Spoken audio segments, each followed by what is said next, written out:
If you clicked on this video because you feel like you don't have a clear plan for your life, or you're not sure what the next step you should take is, I want to encourage you today. What you need to remember is the world is changing so rapidly now, mainly because of technology, that you can't create a plan even if you wanted to, because things change so quickly and there are so many variables outside of your control. Your plan gets outdated within about 2 or 3 years. So if you think about the 1950s, you could create a plan that spanned your 80 years of life. You know, you could get an apprenticeship, last 7 years, get a mortgage, last 30 years, and it would actually work out. The apprenticeship would be worth having at the end of it, and then you could do that trade for your whole life and pay the mortgage. Buy the house, wife and kids, it all kind of works out nicely. That's not the case anymore, because you think, in a very short amount of time, we're going to have robots running around doing everything a human can do and more. Nobody knows, along with AI, how that's going to affect society, how that's going to affect your life plan. Maybe you don't need to work anymore, you just get free money because the robots are doing all the work. Maybe it'll be complete tyranny. You can't predict the future.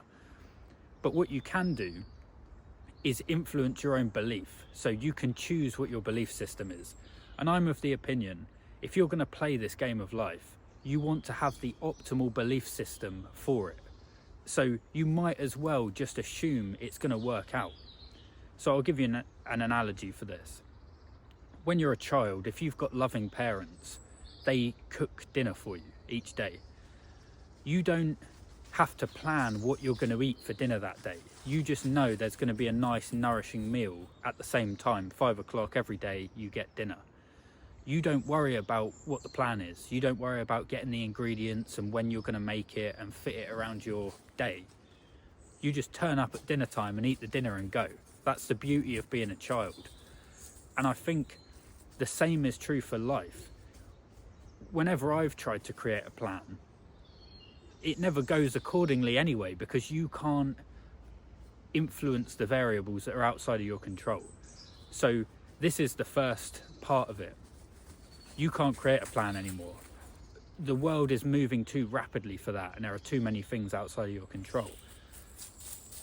So once you realize that, you can take one of two different opinions. You can say, oh, everything's out of my control, it's all going to go bad, and there's nothing I can do about it. There's no point having a plan, and you kind of go down the nihilistic route. That's one option. You can explore that as like a thought experiment. The other option is to have complete faith. The same is true. It's all out of my control. There's no point me creating a plan, so I might as well have faith that it's going to work out. The next thing you do, so that addresses the not having a plan thing. You don't have a plan, and there's no point making one, so don't worry about it. The second thing is, what do you do? If you don't have a plan, because a plan tells you at this stage you do this, at that stage you do that, so you don't have a plan. Where the person in the 1950s had an 80-year plan, get an apprenticeship, get a mortgage, have a family, live happily ever after. That's 80 years mapped out in front of you. He knows what to do at every step. So now we can't have a plan, that's fine. So what you do is, you do the work that's in front of you. You take the next step. So you look around and you say, what's the next thing I can do?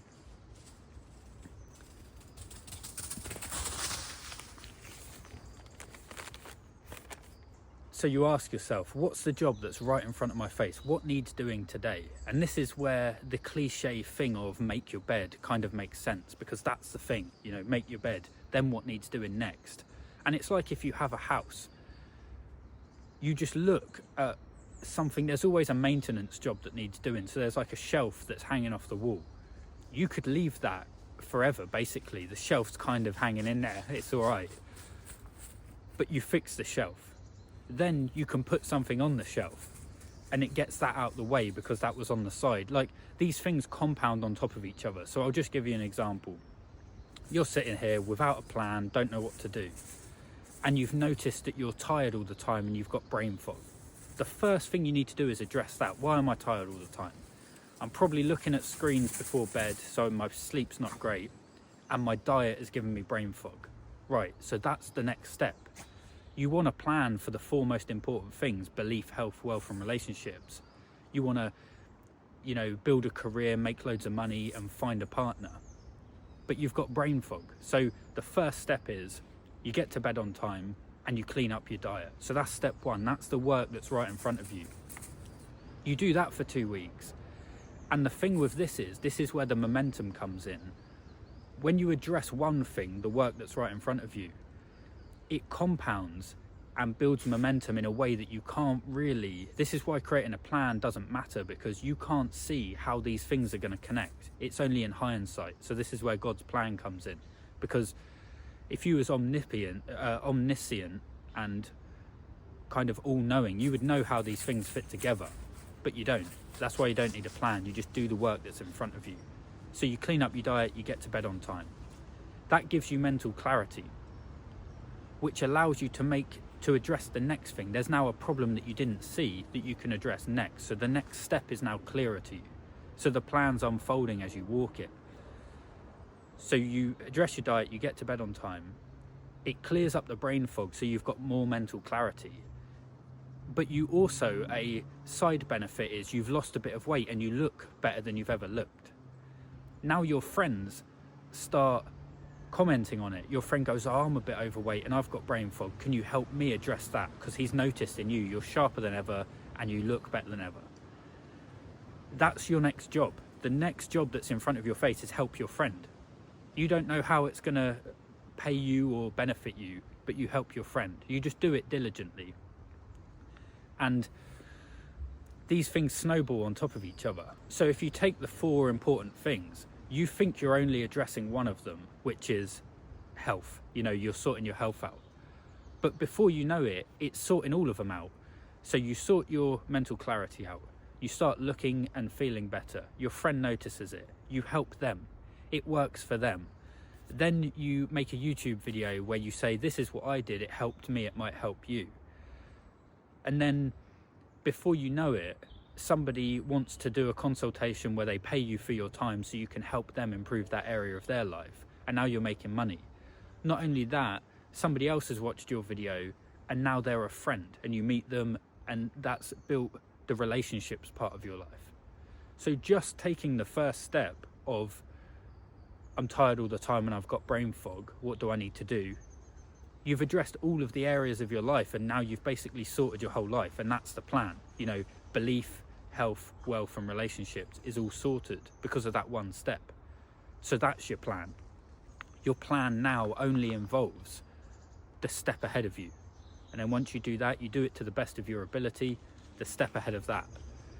So, and this is more fun because you don't have 80 years mapped out ahead of you. I've got to go to this job for 80 years to pay the mortgage. You're just taking the next step. So you have faith and you address the next step ahead of you.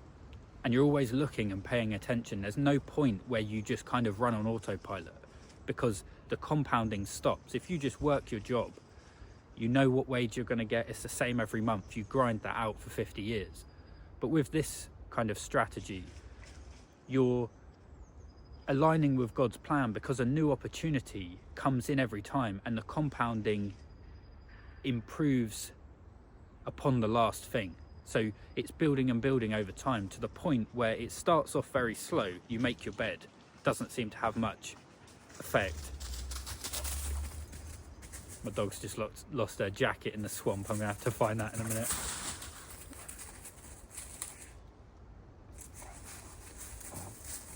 So you build momentum, and before you know it, things are really taking off. So that's the way to move forward.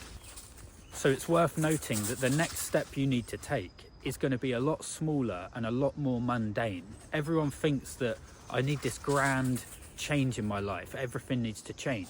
It isn't. It's a very small thing. Then the next thing will be slightly bigger. Then the thing after that will be even bigger. And it compounds to the point where you're only implementing small changes, but in a year, your whole life is different. Every aspect of your life is different. So that's the third part of it, is do it for a year. Commit to this as your plan. Your plan is one step at a time, every day for a year, and see where you end up, because it's going to be vastly different than you could ever imagine, really. And that's because you're aligning with God's plan. You're doing the work that's in front of you that you're called to do diligently, and then you do the next thing. And each time you get more power. So you started off with brain fog, you address that. Now you're helping your friend, but you're not helping your friend with brain fog. You're helping your friend with clarity and energy. Then the next thing, you're now a teacher because you've helped somebody else do this. So it builds and builds. One other thing worth mentioning is don't jump around. Don't learn to play the guitar and then quit that after a week and then do something else, because you're going to interrupt compounding. You need to head in one direction. So once you take your first step, the next step will be related to that thing. If you do this and then that and then something else, you're not building momentum. You're actually stifling the momentum at every step. So I found quite a few very good Bible verses related to this, but I'll give you a couple. Proverbs 16 verse 3. Commit your work to the Lord and your plans will be established. So that's quite self-explanatory. Proverbs 14:23.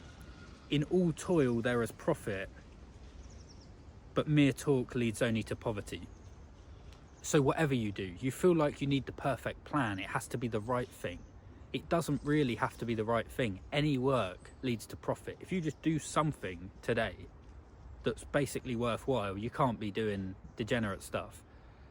It will lead to profit, but you don't know what the profit's going to be, but it will lead to profit. Mere talk, going, oh, everything's out of my control, I don't have a plan, I don't know what to do. That leads to poverty. So it doesn't matter what it is, you just do it. And then in doing it, it will be revealed to you what the next thing you need to do is. Because action precedes action. And then Galatians 6 verse 9. And let us not grow weary of doing good, for in due season we will reap, if we do not give up. So that's obvious. If you just do some work, if you don't know what to do, just pick something. If you don't know what to do today, fix the shelf. Then once you've fixed the shelf, put something on the shelf. And then address the next thing. Even if you just did that for a year, your whole house would be beautiful and completely immaculate. If you just addressed every DIY job you've been putting off, paint the fence in the garden, fix the roof on the shed. Just do that for a year and see your whole environment change. So it's as simple as that. You just do the work that's in front of you. And if you don't give up, if you just keep doing that for a year, your whole situation is going to be different. So I want to encourage you today. You don't have a plan, but you don't need one. And even if you had one, it wouldn't work out how you thought. So just identify what the next step you need to take is and do it well. And then once you've done that, the next one after that. Do that for a year and your life will drastically change for the better. And this is you aligning with God's plan. When you create a plan, it's you doing it. It might not necessarily be God's plan, and you can head down a direction you shouldn't be in. But when you do it like this, you're aligning with God's plan. So I hope that helps, and I'll speak to you soon. Right, my dog has lost her jacket in the swamp and I'm wearing Crocs, so I don't know how this is going to go. But this is my next step. I've got to get this jacket back.